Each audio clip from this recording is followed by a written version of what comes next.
అధ్యక్షుడు Lula da Silva గట్టిగా సమాధానం చెప్పాడు బ్రిక్స్ సమావేశం ముగింపులో. బహుశా ఇప్పుడు ఈ మాటలు చాలా గట్టిగా ట్రంప్కి వినిపిస్తాయి. మరి ముఖ్యంగా బహుశా ఇదే ఊపులో డాలర్కి ప్రత్యామ్నాయంగా కరెన్సీ తీసుకొచ్చే ప్రయత్నం కనుక బ్రిక్స్ దేశాలు చేస్తే అది అమెరికాను మరింత ఆందోళన పడేసే అవకాశం ఉంటుంది.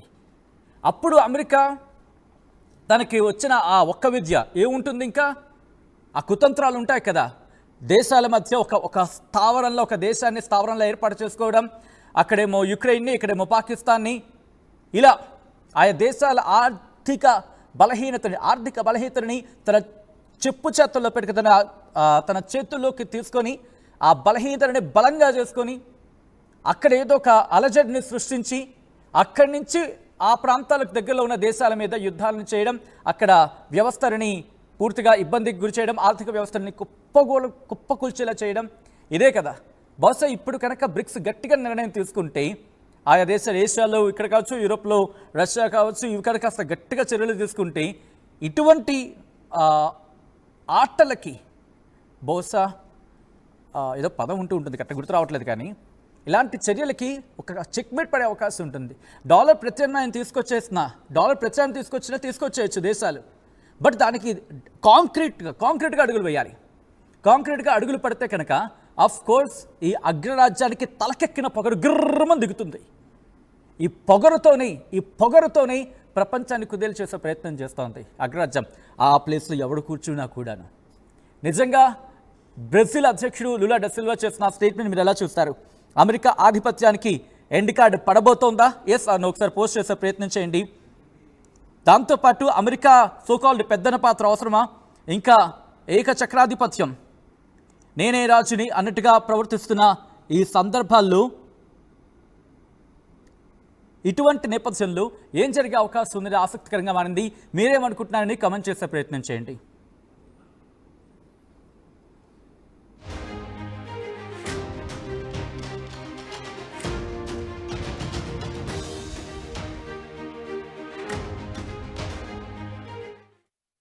తెలుగులో న్యూస్ కి ఫాస్టెస్ట్ యాప్ ఇప్పుడు టోటలీ న్యూ అవతార్లో జస్ట్ 5 seconds లో కంప్లీట్ న్యూస్.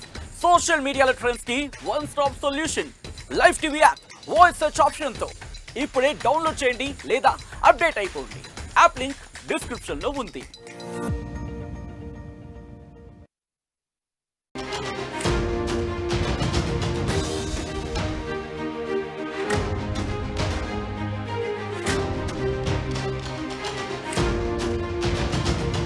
బ్రేకింగ్ న్యూస్ చూస్తున్నారు. ట్రంప్ కు బ్రెజిల్ అధ్యక్షుడు Lula da Silva strong warning ఇచ్చాడు. బ్రిక్స్ దేశాలపై 10% అదనపు పన్ను విధిస్తామంటూ ట్రంప్ వార్నింగ్ ఇచ్చిన ఆ వార్నింగ్ స్టేట్మెంట్స్ కి సంబంధించి, వార్నింగ్ కామెంట్స్ కి సంబంధించి బ్రెజిల్ రియాక్ట్ అయింది. బ్రెజిల్ అధ్యక్షుడు లులా డా సిల్వా మండిపడుతున్నారు.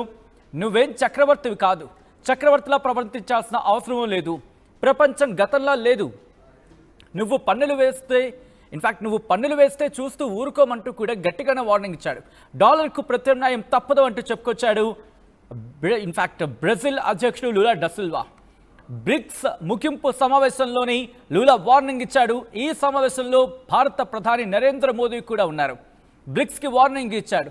బ్రిక్స్ దేశాలు ఏవైనా అమెరికాకు వ్యతిరేకంగా కార్యకలాపాలకు దిగితే, అమెరికాకు నష్టం చేకూర్చేలేమైనా ప్రయత్నం చేస్తే కనుక గట్టిగా పన్ను విధిస్తా, ఉన్న పన్నులకు 10% ఎక్స్ట్రా పన్నులు విధించడం జరుగుతుందంటూ ట్రంప్ వార్నింగ్ ఇచ్చాడు. ఈ నేపథ్యంలోని స్ట్రాంగ్ కౌంటర్ ఇచ్చింది బ్రెజిల్. మీకు గుర్తుందా, గతంలో కూడా మరీ ముఖ్యంగా ఈ ప్రతిపాదన తీసుకొచ్చింది. డాలర్కు ప్రత్యామ్నాయ కరెన్సీ ఉండాలనే అంశానికి సంబంధించి సబ్జెక్ట్ టు ద కరెక్షన్. అప్పుడు కూడా బ్రెజిలే తెర మీదకి తీసుకొచ్చింది అనుకుంటా, లులా డా సిల్వా అనుకుంటా. అప్పుడు కూడా ఈ ప్రతిపాదన తెర మీద తీసుకొచ్చిన తర్వాత బలం చేకూరింది. ఐ థింక్ ఒక 10 ఏళ్ల క్రిందట అనుకుంటా, దాదాపుగా 9-10 ఏళ్ళు ఆ క్రమంలో ఇటు డాలర్కు ప్రత్యామ్నాయం ఉండాల్సింది అంటూ కూడా చెప్పుకొచ్చిన సందర్భం. ఇప్పుడు అదే బ్రెజిల్ మళ్ళీ గట్టిగా కౌంటర్ ఇచ్చింది. బ్రిక్స్ అంటే బ్రెజిల్, రష్యా, ఇండియా, చైనా, దాంతోపాటు సౌత్ ఆఫ్రికా. సో ఈ నేపథ్యంలోనే ఇప్పుడు బ్రెజిల్ కౌంటర్ ఇచ్చింది. ఒక్కసారి ఆయన ఏమన్నాడు చూద్దాం, ఆ తర్వాత డీటెయిల్గా మాట్లాడుకుందాం. Que eu deveria comentar, porque eu não acho uma coisa muito responsável e séria, um presidente da República de um país do tamanho dos Estados Unidos ficar ameaçando o mundo através da internet. Não é correto. Sabe? Ele precisa saber que o mundo mudou. Sabe? Não queremos imperador. Nós somos países soberanos. Se ele achar que ele pode taxar, os países têm o direito de taxar também. Existe a lei da reciprocidade. Eu acho muito equivocado e muito irresponsável um presidente ficar ameaçando os outros em redes digitais. Nem acho que eu deveria comentar, porque eu não acho uma coisa muito responsável e séria um presidente da República de um país do tamanho dos Estados Unidos ficar ameaçando o mundo através da internet. Não é correto. Sabe? Ele precisa saber que o mundo mudou. Sabe? Não queremos imperador. Nós somos países soberanos. Se ele achar que ele pode taxar, os países têm o direito de taxar também. Existe a lei da reciprocidade. Eu acho muito equivocado e muito irresponsável um presidente ficar ameaçando os outros em redes digitais. Nem acho. Right, అదే ఆయన చెబుతోంది. ఆయన ఒకటే చెప్తున్నాడు, నీ అవసరం ఈ ప్రపంచానికి లేదు. ఒక విధంగా చెప్పాలంటే నువ్వెవడవు అసలు? ప్రపంచానికి చక్రవర్తివి అని చెప్పి నీకు నువ్వు డంకా బజాయించుకొని నీకు నువ్వు డబ్బా కొట్టుకుంటే సరిపోదు. ఇక్కడ ఇండైరెక్ట్గా అదే చెప్తున్నాడు. ఇప్పుడు ప్రపంచం మునుపట్ల లేదు. అమెరికానే ఏదో చేసేస్తుంది, అమెరికానే ఏదో పొడి చేసేస్తుంది అనుకుంటే నేచెళ్తా. అయిపోయింది, ఆ జమానా అయిపోయింది.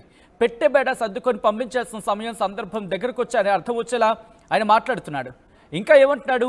ప్రపంచానికి సంబంధించి ఒక్కసారి ఆ విజువల్స్ చూడండి. ఆ విజువల్స్ చూస్తేనే లూలా డసిల్వా చెప్తున్న మాటలు క్లియర్ కట్గా అర్థమవుతున్నాయి. ఆయన ఒకటే చెప్పడం జరుగుతోంది, ప్రపంచానికి సంబంధించి ఒకప్పట్లా లేదు ట్రంప్, నువ్వు మారాలి. బెదిరిస్తావంటే బెదిరింపులకు లొంగిపోయే రోజులు కావివి. గుర్తుపెట్టుకు, నువ్వు బెదిరిస్తే బెదిరింపులకు లొంగిపోయే రోజులు కావివి. లేదు, కాదు, కూడదు అనుకుంటే కనుక ఆ పరిస్థితుల్లో పరిణామాలు వేరేలా ఉంటాయి. కానీ బ్రెజిల్ ఇస్తున్నప్పుడు ఈ వార్నింగ్కి ఎలా రియాక్ట్ అవుతాడనేది చూడాలి. ఎందుకంటే ట్రంప్ అమెరికా అధ్యక్షుడు అనే అంశానికి సంబంధించి మాట్లాడుకునే సందర్భంలో వాడు ట్రంప్ ఒకటి అనుకుంటాడు, అదే చేస్తాడు. బట్ ఇప్పుడు ట్రంప్ ఏమనుకుంటాడు? ఎందుకంటే ఇప్పటికీ ఎలా వచ్చిందంటే బ్రిక్స్లో భాగంగా ఉంది ఇండియా, భారత్, బ్రెజిల్ ఉంది, రష్యా ఉంది. ఒక్కసారి